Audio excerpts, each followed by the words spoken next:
Welcome to Life on Maui. My name is Stephen Freid. My guest for today is Rabbi Yitzchak Schwartz from Jerusalem. He's here on Maui conducting a seminar this weekend called Paradising Your Life, a wonderful seminar that's taking place. And welcome to the show, Rabbi. Thank you very much. It's a pleasure to be here, Steve. Thank you. Thank you. So you live in a town outside of Jerusalem.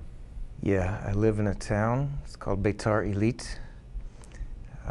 which is a sort of a resurrection of an ancient town called Beitar that existed approximately 1900 years ago. Wow. We're talking about Israel, the Holy Land, where everything there is old and ancient and brand new at the same time. The old new land, they call it, the land of Israel. And you were the first resident of this town? I had the distinct privilege to be the first resident of this town about 16 years ago. And we've watched it grow from then, from a population of my wife and myself and our kids, and all the way to close to 30,000 people now. Amazing. 16 years later, yeah. Amazing. Yeah. And where's it nestled? What's around you? What's around us is the Judean hills.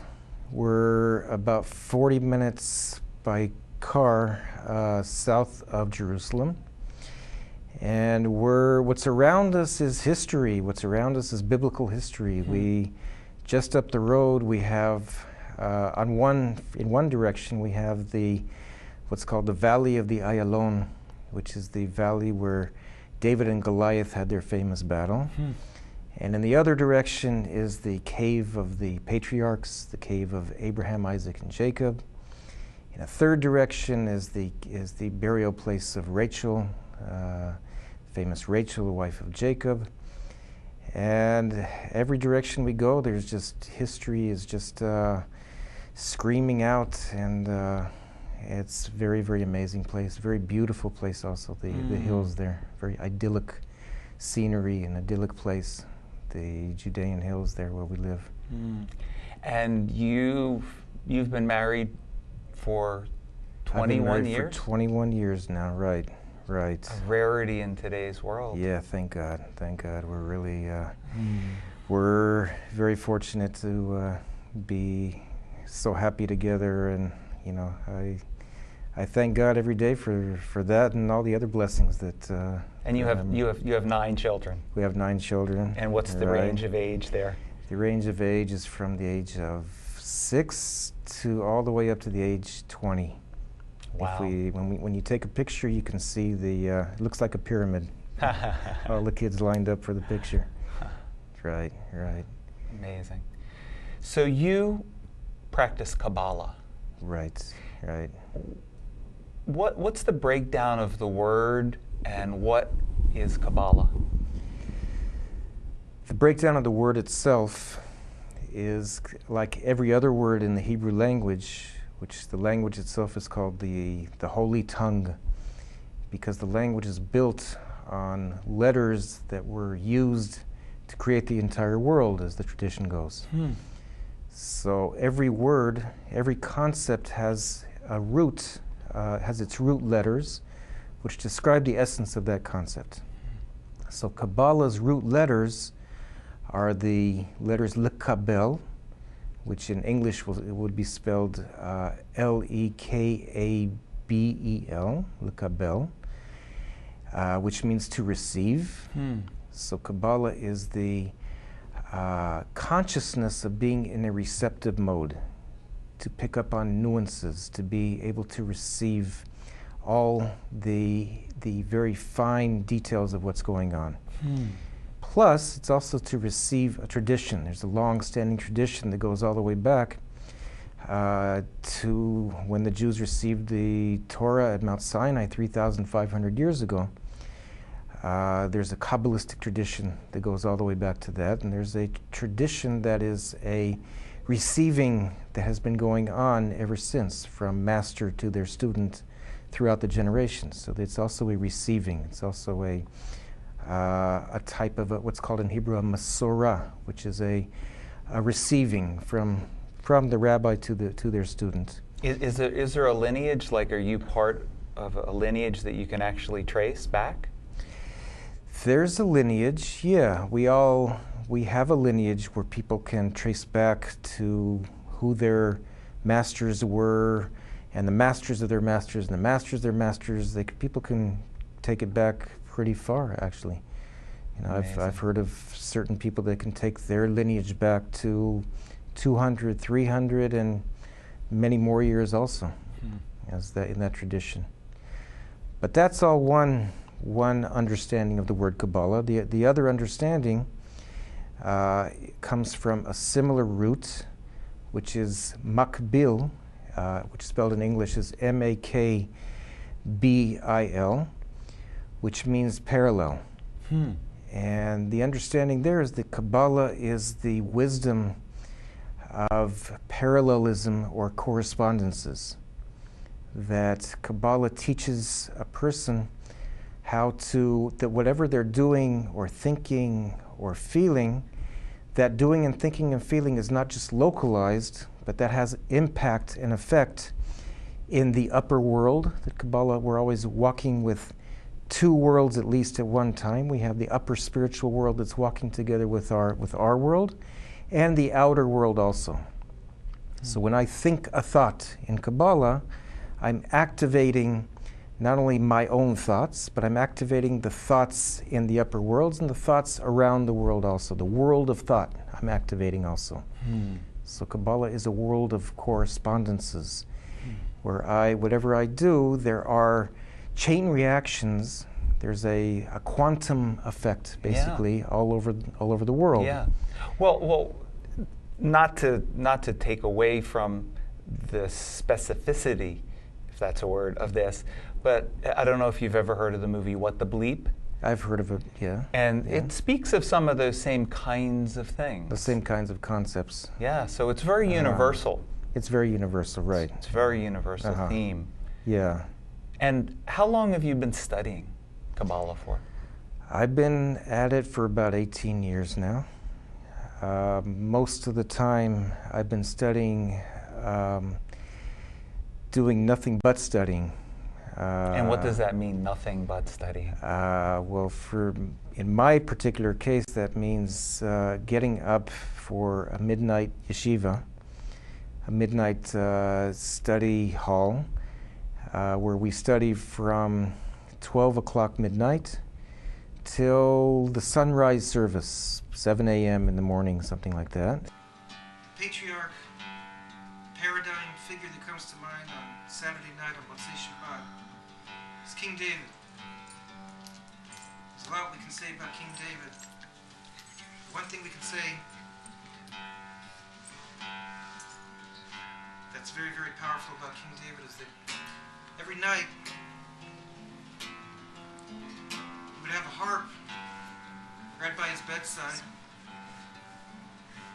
and when the clock struck midnight, King David would be woken from a very, very short sleep that he had. And the harp would be playing by the north wind. The north wind would come and pluck the strings, blow the strings into some type of a musical harmony. King David would wake up, would open and start singing his psalms, praying his prayers, learning the holy wisdom that he was learning every single night. So we're fortunate enough back in Jerusalem, holy Jerusalem, to have a place where we are able to emulate this practice of King David. Wake up at night, wake up at midnight, sing our own midnight song. So you're up from midnight until 7 in the morning. Right. Praying, studying. Right. And then I usually go to sleep for about an hour or so in the morning, and I'll keep up to studying for a good part of the rest of the day until the early evening hours, where I get my other 3 hours of sleep in before the midnight That's service. your full night of sleep comes for about 3 hours at night. That's right. Preceding the midnight. Preceding the midnight service. Amazing. And you've been doing this for years, and you seem to be... I seem to be awake. You seem to be awake. Yeah, your body gets used to it. Your body gets, into the flow. Yeah. And your body can get used to anything, basically. It takes time. It can grow into it incrementally. Our whole yeshiva is like that. Our whole little community is like that. A yeshiva is? The yeshiva is a community of people who learn together. How many people are in your specific yeshiva? My yeshiva now is there's about 10 people there. At one point we had about 25 or 30 people. Also getting up every night and staying up all night and learning a good part of the day also. But that was my discipline, that was my regimen up until about 4 years ago. And what happened then? What happened 4 years ago? I continued with the midnight yeshiva. You continue even now? I continue even now, right? But I'm devoting, as opposed to devoting all of my life to just learning, I'm devoting my life a lot more now to teaching what I've been learning all these years. And so I teach.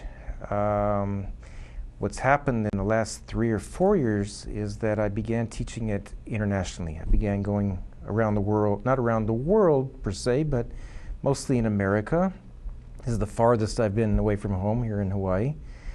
But I've been going to teach approximately once every 3 months for 3 weeks.